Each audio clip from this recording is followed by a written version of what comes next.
Erzincan, Diyarbakır, Serzeniş, Malatya ve ben Arsız Bela, Sivas. 2011.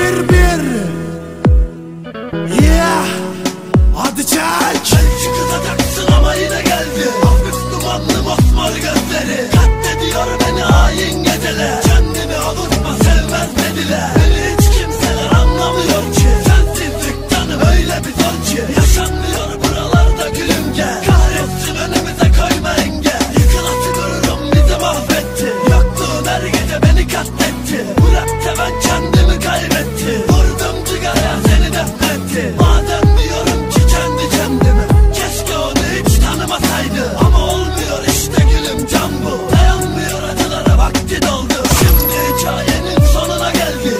Mutlusundur, huzurlusundur. Bana gerek yok artık güzelim sen.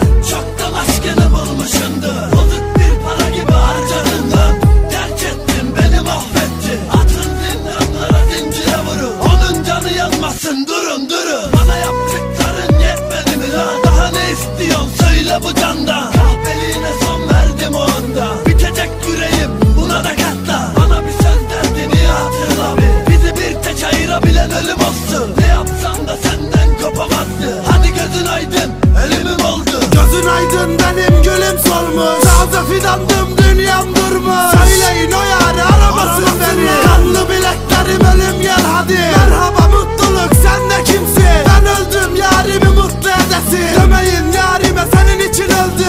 En büyük derdi seninle gördü. Vur vur yüreğime kanasın bu gece. Dencile doluyum, gelmeyin üstüme. Ufkum karanlık, güneş doğma. Açılan yaralar bir daha kapanmaz. Söz vermiştin, hatırlıyor musun? Sen de benim gibi ağlıyor mu? Boşver ağlama, derdini çekerim. Kaderimse bu benim, ona da gülerim.